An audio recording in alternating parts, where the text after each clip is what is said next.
8 फरवरी के इंतखाबात के लिए तैयारियां तेज। सुप्रीम कोर्ट के हुक्म के बाद इलेक्शन कमीशन ने इंतखाबी अमले की तरबियत दोबारा शुरू कर दी। तर्जुमान इलेक्शन कमीशन का कहना है 144 DROs और 859 ROs की तरबियत मंगल तक मुकम्मल कर ली जाएगी। शफाफ इलेक्शन यकीनी बनाने के लिए वोटों के इंदराज, इखराज, तब्दीली और दुरुस्तगी पर पाबंदी लगा दी। अफसरान, छोटे मुलाजमीन और रिटर्निंग अफसरान की छुट्टियों पर पाबंदी।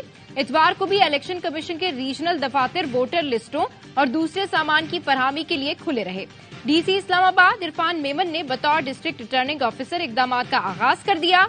शहर इक्तदार के तालीमी इदारों में स्टाफ की छुट्टियों पर पाबंदी।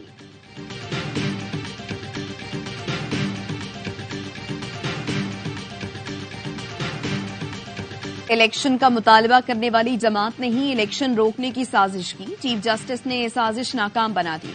साबिक वज़ीर आला सिंध मुराद अली शाह की दादू में मीडिया से गुफ्तगू। कहा, सिंध में हमारा मुकाबला ही नहीं, नून लीग जितने चाहे इत्तेहाद बना ले, पीपल्स पार्टी में डेंट नहीं डाल सकती। ऐसे शख्स को सिंध का पार्टी सदर बनाया है जो काउंसिलर की सीट नहीं जीत सकता। बलोचिस्तान में भी हम अक्सरियत हासिल कर चुके। खैबर पख्तूनख्वा में भी पीपल्स पार्टी अच्छी नशिस्तें हासिल करेगी। पीपल्स पार्टी ANP और JUI फे राबते। पीपल्स पार्टी ने खैबर पख्तूनख्वा में सीट एडजस्टमेंट का फैसला कर लिया। जराये के मुताबिक PP का पेशावर डिवीजन में ANP JUI से सीट एडजस्टमेंट का इम्कान। पेशावर डिवीजन में सीट टू सीट एडजस्टमेंट की तजवीज ज़ेरे गौर है।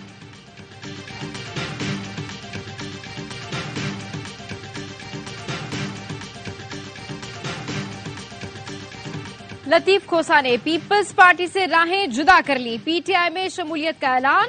लाहौर में प्रेस कॉन्फ्रेंस में कहा, कोई खौफ नहीं, गलत को गलत कहना पड़ेगा। निगरान हुकूमत के पास ऑर्डर्स पड़े हैं, जब चाहेंगे किसी को भी अंदर कर देंगे। IPP वाले हलकों में जाकर देखें, PDM की 13 जमातों का भी अवाम इंतजार कर रहे हैं।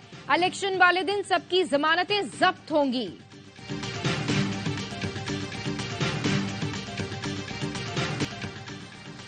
9 मई को इदारों पर हमला किया, अब लेवल प्लेइंग फील्ड मांग रहे हैं। एहतजाज के नाम पर हद से तजावुज करने वालों को माफी नहीं मिलेगी। नून लीगी रहनुमा राना सनाउल्लाह की फैसलाबाद में गुफ्तगू। कहा, PTI बिलाशुबा सियासी जमात थी, लेकिन उनके लीडर ने रेड लाइन क्रॉस कराई। 2018 में जिस शख्स को लाया गया उसने मुल्क का बेड़ा गर्क किया।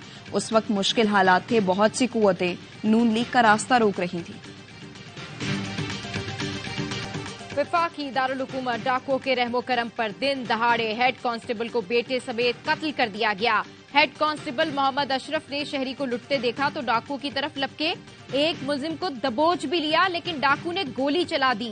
बेटा वालिद को बचाने आया तो उसे भी गोली मार दी। रास्ते में खड़ी मां बेटी डाकुओं को रोकने की कोशिशें करती रही। शहीद हेड कांस्टेबल अशरफ और उनके बेटे की नमाज जनाजा अदा कर दी गई। G8 में डकैती मज़ाहमत के दौरान शहरी को गोली मार दी गई। जख्मी शहरी अस्पताल में दम तोड़ गया। D13 में पुलिस एहलकार के घर डकैती। डाकू पुलिस एहलकार के घर में लूट मार करने के बाद फरार। अफगानिस्तान से लाए जाने वाले गैर मुल्की असलहे के इस्तेमाल के सबूत मंजर-ए-आम पर आ गए।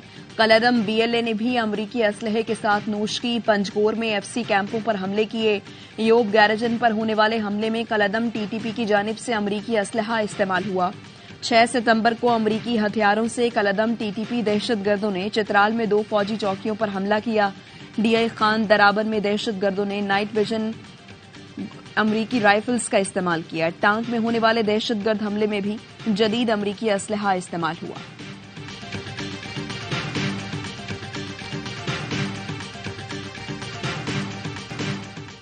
दहशतगर्दों के पास जदीद तरीन अमरीकी असलहा कहां से आया, तहकीकात कराई जाए। अमरीकी असले और टेक्नोलॉजी से पाकिस्तान पर दहशतगर्दी की नई जंग मुसल्लत की जा रही है। साबिक वफाकी वजीर इत्तला मोहम्मद अली दुर्रानी कहते हैं, दहशतगर्दी के खात्मे के लिए अमरीका जदीद टेक्नोलॉजी से पाकिस्तान की मदद करे। दहशतगर्दों को असले की फराहमी ना रुकी तो खुदा न खास्ता एक और 9/11 का इम्कान रद्द नहीं किया जा सकता। दहशतगर्दों के पास जदीद असले और टेक्नोलॉजी की मौजूदगी आलमी और इलाकाई अमन के लिए खतरा है। कोच नया, कप्तान नया, टीम नई, नतीजा वही पुराना। पाकिस्तान ऑस्ट्रेलिया में पहला टेस्ट बुरी तरह हार गया। पर्थ में ऑस्ट्रेलियावी बॉलर्स ने चौथे दिन ही खेल समेट दिया। दूसरी इनिंग्स में कौमी बल्लेबाज 100 रन भी न बना सके। 450 रन के ताकुब में पूरी टीम 89 रन पर ढेर हो गई। ऑस्ट्रेलिया 360 रन के भारी मार्जिन से बासानी जीत गया। अब्दुल्ला शफीक, शान मसूद, सरफराज, आगा सलमान, फहीम अशरफ समेत 8 खिलाड़ी डबल फिगर में भी दाखिल न हुए। सऊद शकील ने सबसे ज्यादा 24 रन बनाए। कप्तान शान मसूद ने कहा, ऑस्ट्रेलिया ने हमारे खिलाफ शानदार बॉलिंग की। बैटिंग के लिए विकेट मुश्किल थी। मेलबर्न टेस्ट में कमबैक करने की कोशिश करेंगे। जीतने गए थे, पहला मैच ही बुरी तरह हार गए। जीतना तो दूर, जीतने की कोशिश भी ना की गई। बड़े बड़े दावे धरे के धरे रह गए। ऑस्ट्रेलिया में जीत का दावा करने वाले कोच मोहम्मद हफीज ने हार के बाद कहा, पाकिस्तान टीम कमबैक की पूरी सलाहियत रखती है। किसी भी कंडीशंस में किसी भी टीम को हरा सकते हैं। सीनियर खिलाड़ियों का मतलब ये नहीं सिर्फ वो ही परफॉर्मेंस देंगे। ऑप्शंस मौजूद हैं, लेकिन एक मैच की कारकर्दगी पर फैसला नहीं किया जा सकता। भूखे प्यासे फलस्तीनियों पर दहशतगर्द इजराइल की बमबारी जारी। नूर शम्स पनाह गुसीन कैंप पर हमले में 5 फलस्तीनी शहीद हो गए। इमारतें मलबे का ढेर बन गईं। इजरायली फौजियों ने एम्बुलेंसेस को इमदादी कामों से रोक दिया। शहादतों में इजाफे का खदशा है। जबालिया कैंप पर बमबारी से शहादतों की तादाद 23 हो चुकी है। 100 से ज्यादा फलस्तीनी जख्मी हैं। शहीद होने वालों में बच्चे और औरतें भी शामिल हैं। जनीन और रफाह में इजरायली फौज की फायरिंग से 4 फलस्तीनी शहीद हो गए। गजा के होली फैमिली चर्च के बाहर से हुनी फौजी ने मां और बेटी को फायरिंग करके खून में नहला दिया। फलस्तीन में शहादतों की मजमूई तादाद 19,000 से ज्यादा हो चुकी है। 60,000 से ज्यादा शहरी जख्मी हैं। हजारों लापता हैं। खून का प्यासा इसराइल अपनों को भी मारने लगा। अपने ही 3 शहरियों की हलाकत के बाद फ्रांसीसी सिफारती एहलकार को भी मार डाला। फ्रांसीसी वजारत खारजा ने कहा, बमबारी में जख्मी होने वाले एक एहलकार की मौत हो गई। फ्रांस के सिफारतकार ने साथी एहलकार के घर पनाह ले रखी थी। फ्रांसीसी हुकूमत ने इसराइल से एहतजाज करते हुए मुकम्मल तहकीकात का मुतालबा कर दिया। फलस्तीनी बच्चे का जूता भी सबसे बड़े अरब लीडर से बेहतर है। दुनिया यहूदियों के साथ, अल्लाह हमारे साथ है। नन्हे लाशें दफनाती, जख्मों से चूर शीरखारों को थपकियां देती फलस्तीनी मां उम्मते मुस्लिमा पर फट पड़ी। बच्चों ने दुहाई दी, हमें अपना बच्चा समझें, हमारी हिमायत करें। नकल मकानी करने वाली फलस्तीनी बच्चों ने अपने वीडियो बयान में कहा, फौरी तौर पर जंग का खात्मा किया जाए। नाकाबंदी उठाकर हमें अपने घरों को वापस जाने दिया जाए।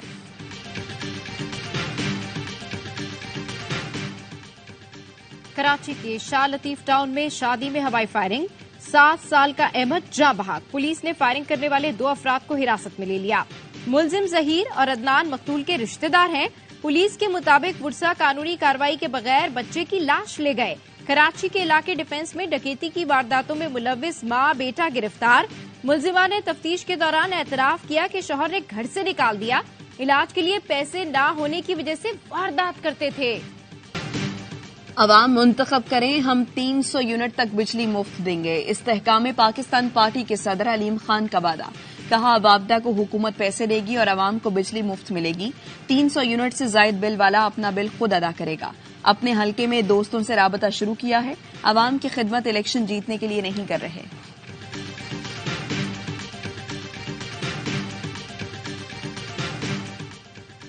आसिफ जरदारी से पीपी बलूचिस्तान के रहनुमा जमाल रईसानी की मुलाकात। बलूचिस्तान की सियासी सूरत हाल पर तबादला ख्याल। पीपल्स पार्टी रहनुमा फईद रईसानी की भी शिरकत। साबिक वफाकी वजीर हामिद सईद काजमी की भी आसिफ जरदारी से मुलाकात। पीपी में शामिल होने का ऐलान कर दिया। आसिफ जरदारी कल 1 रोजा दौरे पर तुर्बत पहुंचेंगे। पीपल्स पार्टी के वर्कर्स कन्वेंशन से खिताब करेंगे। दौरे तुर्बत में पीपल्स पार्टी में अहम शमूलियत का भी इम्कान।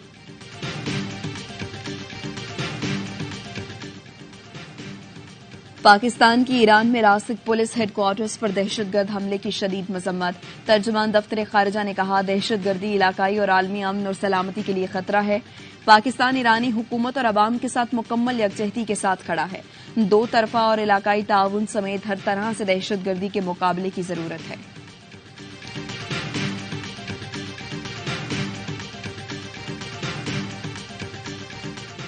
निगरां वजीर आजम अनवारुल हक काकड़ 1 रोजा दौरे पर कल कुवैत जाएंगे। तर्जुमान दफ्तर खारजा के मुताबिक निगरां वजीर आजम कुवैत के अमीर के इंतकाल पर ताजियत करेंगे।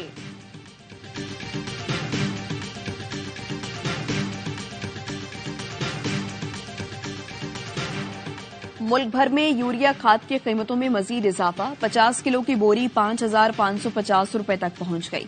दस्तावेज के मुताबिक एक हफ्ते में रावलपिंडी में यूरिया बैग की कीमत में 1,000 रुपए, हैदराबाद में 651, कोयटा में 598 रुपए तक इजाफा हुआ।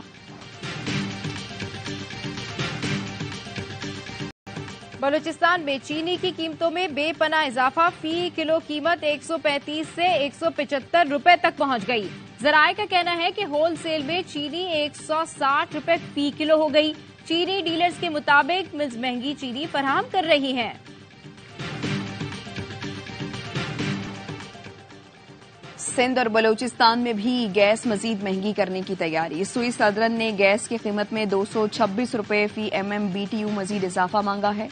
इजाफे का इत्तलाक 1 जुलाई 2023 से करने की तजवीज भी दी है।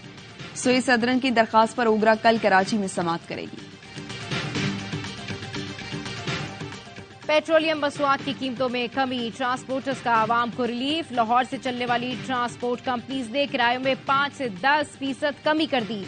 लाहौर से इस्लामाबाद का किराया 2,680 रुपए, लाहौर से कराची का किराया 6,150 हो गया, पेशावर का किराया 2,430 और कोयटा का किराया 3,600 रुपए कर दिया गया। दीगर शहरों के लिए भी किरायों में कमी की गई है। निगरान वज़ीर आला पंजाब ने डिप्टी कमिश्नर्स को आज रात तक ट्रांसपोर्ट किरायों में कमी का टास्क दिया था।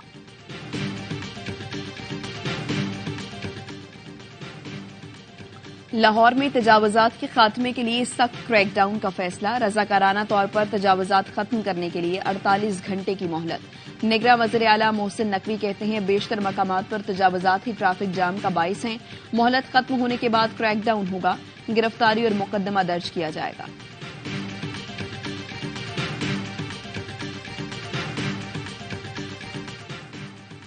गुजरावाला में निजी अस्पताल से अगवा होने वाला बच्चा बाजियाब। पुलिस के मुताबिक अगवाकार खातून और उसके साथी को हिरासत में ले लिया गया।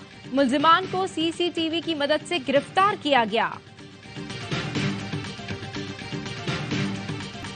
कराची एक्सपो सेंटर में किताबों के आलमी मेले का आज चौथा दिन। मेले में शहरियों की भरपूर दिलचस्पी, बड़ी तादाद में कुतुब की खरीदारी का सिलसिला जारी। ऑस्ट्रेलवी स्पिनर नितिन लायंस का बड़ा कारनामा, टेस्ट करियर में 500 विकेटें हासिल कर ली। लायन ने यह एजाज पाकिस्तान के खिलाफ पर्थ टेस्ट में अपने नाम किया। नितिन लायन 500 शिकार करने वाले दुनिया के 8वें और तीसरे ऑस्ट्रेलवी बॉलर बन गए। इंग्लिश प्रीमियर लीग में न्यूकासल यूनाइटेड की शानदार परफॉर्मेंस, फुलहम को 3-0 से शिकस्त का मजा चखाया। दूसरे मुकाबले में चेल्सी ने शेफील्ड यूनाइटेड को 2-0 से मात दी। पामर और जैक्सन ने एक-एक गोल स्कोर किया। पाकिस्तानी तारीख का सबसे महंगा शिकार अमरीकी शहरी डेरन जेम्स मिलमैन ने चित्राल में मारखोर के शिकार के लिए 6.5 करोड़ की अदायगी की थी। शिकार मारखोर के सींगों की लंबाई 45 इंच थी। अमरीकी शिकारी ने तारीखी शिकार की मुकामी अफराद के साथ तस्वीर भी बनाई। चित्राल में अमन के सम्राट जारी। कैलाश फेस्टिवल चोमश का जोशो खरोश से आगाज हो गया। फेस्टिवल 22 दिसंबर तक जारी रहेगा। चोमश फेस्टिवल में मुख्तलिफ त्यौहार मुनक्किद किए जाएंगे। तारीखी फेस्टिवल को देखने के लिए बड़ी तादाद में मुल्की और गैर मुल्की सयाहों का वादी करो। आजाद कश्मीर में बारिश और पहाड़ों पर बर्फबारी, सयाह बर्फपोश वादियां देखने पहुंच गए। मौसम से लुत्फानंदोज हुए, मजे मजे के पकवान भी उड़ाए।